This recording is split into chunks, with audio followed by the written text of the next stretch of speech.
kuna jukumu la askofu.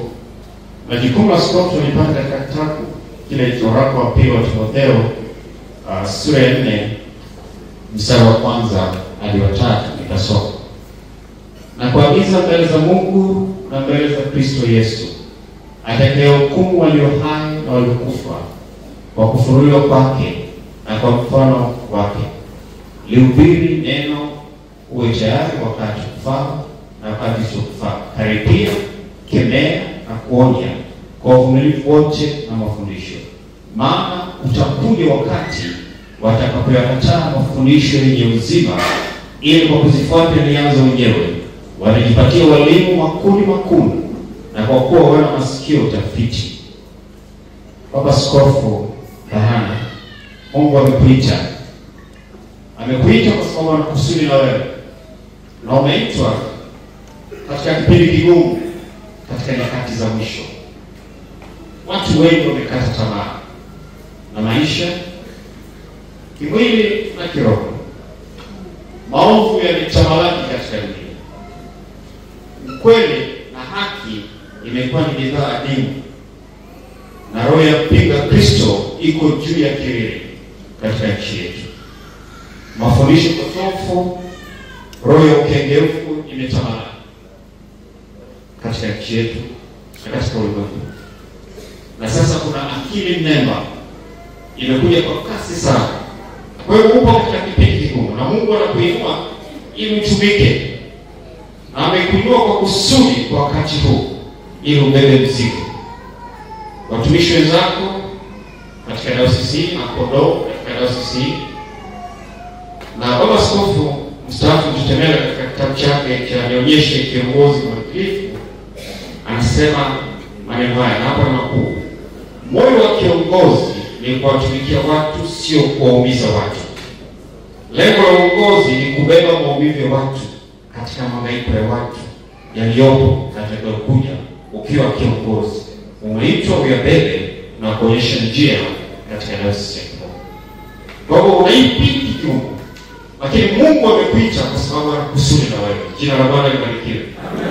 Na lazima usimame kwa uaminifu katika kutumikia Mungu aliyekuita. Na kuita uwe mtumishi wake, na amekupa kazi maalum. Jambo la kwanza, lazima uwe na maono. Pasipo maono utabahatisha. Lazima uwe na maono. Umeitwa na lazima uwe na maono. Jambo la pili, lazima uwe na msaada wa watenda kazi pamoja nao katika ofisi ya dayosisi na wachungaji tayari nao. Unaweza ukaomba vyeti vyao vya elimu ili uangalie qualifications zao, ukajichagulia watu. Lakini pia unaweza kumsihi Mungu akuonyeshe. Daudi katika kitabu cha kwanza cha Nyakati sura ya 12 aya 32, Biblia inasema Daudi akawachukua wana wa Isakari, watu wenye akili, wanajua nyakati, wanajua nini kisemwe na mahali gani kisemwe. Kwa una nafasi pia ya kumsihi Mungu akupe timu ya kufanya kazi pamoja nawe katika utumishi huu katika nyakati ngumu na nyakati za hatari. Kipindi hiki tunasikia sana sauti za manabii. Ukiingia katika mitandao kuna sauti za manabii. Tunasikia sauti za manabii zaidi kuliko tunasikia sauti ya Mungu. Ndio kipindi ambacho Mungu amekuita ili uongoze nao sasa. Ili uweze kusimama katika kipindi hiki kigumu, una haki na una wajibu wa kusomesha watumishi wa Mungu watenda kazi pamoja nao. Hii ni njia ya kuweza kupambana na mafundisho potofu yenye roho ya ukengefu ndani yake.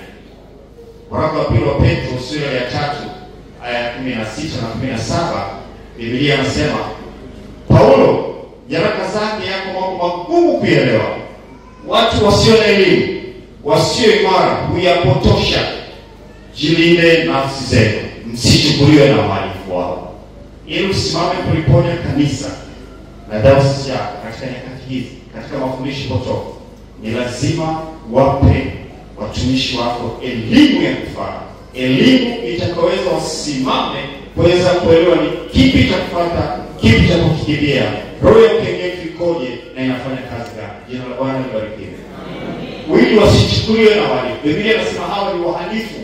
Kwa hiyo ili wasichukuliwe na wahalifu lazima usomeshe. Mchungaji Rubamalana wa South Africa katika kitabu chake anaandika Church Mafia. Mafia haiko duniani tu, hata ndani ya kanisa. Ameandika kitabu kinaitwa Church Mafia. Huwezi kupata Tanzania, lakini ukiingia Amazon unaweza kupata. Anasema maneno mengi, anafundisha mambo mengi. Anasema jinsi ambavyo roho ya ukengevu imeingia ndani ya kanisa na inalivuruga kanisa, kwa sababu wakati ule adui alikuwa anawachinja wa Kristo.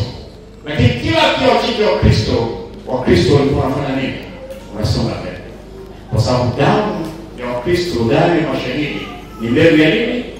Ya kanisa. Kanisa litaendelea kukua. Sasa adui amebadilisha njia, ameingia ndani ya kanisa ili upone, wachungaji wapone, kuwe na sound doctrine, mafundisho sahihi, somesha watumishi wa Mungu. Bwana Yesu asifiwe.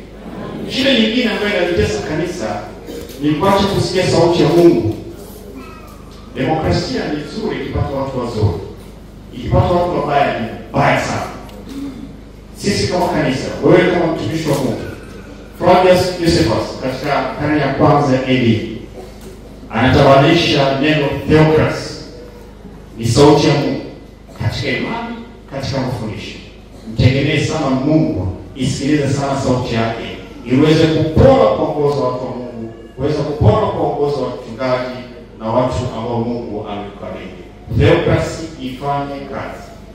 Ukiitumia sana demokrasia, wakati mwingine unapoingia kanisani wale wako demokrasia, inakuwa demon crisis. Vita majini. Na kila mtu anataka kuokoka. Neema ya Mungu ikusaidie usimame katika utumishi wako kuweza kulilinda kanisa na mafundisho potofu. Bwana Yesu asifiwe. Amen. Tatizo lingine ambalo sasa kanisa limekamatwa nalo hasa Afrika. Bwana Yesu katika Injili ya Mathayo sura ya 6 aya 24 anatumia neno la Aramaic, anatumia neno mamona au mamon. Mungu ambaye Bwana Yesu anasema hamwezi kumtumikia Mungu na nini? Na mali. Neno mali Bwana Yesu anatumia neno mamona la Kiaramaic. Yaani Mungu ambaye sasa ametawala mali. Nilikuwa naangalia katika mtandao matajiri 10 katika ulimwengu, wachungaji matajiri duniani. Ana utajiri wa zaidi ya bilioni 7 za Kimarekani. Ana magari lukuki, ana nyumba zaidi ya 5. Anabadilisha gari kutokana na suti anayovaa. Inawezekana na akisimama anasema Mungu amenibariki. Lakini Mungu atakubariki vipi wakati wale ambao unawaongoza wanatoa zaka mpaka senti za mwisho na maisha yao yaishika karibu? Ni Mungu gani huyo? Ni mamona. Mungu amesimamisha utajiri kuwa ni sehemu ya injili ya Yesu Kristo, ni injili potofu. Jilinde na mamona. Jilinde na huyu tajiri, huyu Mungu ambaye sasa amewafanya watu wote waikimbilie imani, wasubiri injili ya Yesu Kristo na kuwatoa watu katika maisha ya dhambi na kumjua Mungu katika Yesu Kristo. Jina la Bwana libarikiwe. Kwa maskofu, jilinde na mamona.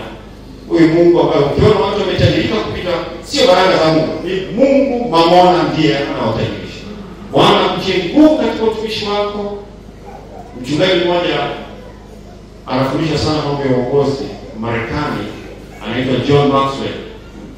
Anaandika kitu kizuri, anasema kitu kizuri sana. Anasema everything rises and falls on leadership. Kila kitu kinainuka kuanguka kutokana na uongozi. Leo sisi ya Kibondo ikianguka, wewe ni sehemu ya anguko hilo. Leo sisi ya Kibondo ikisimama, wewe ni sehemu ya kusimama huko.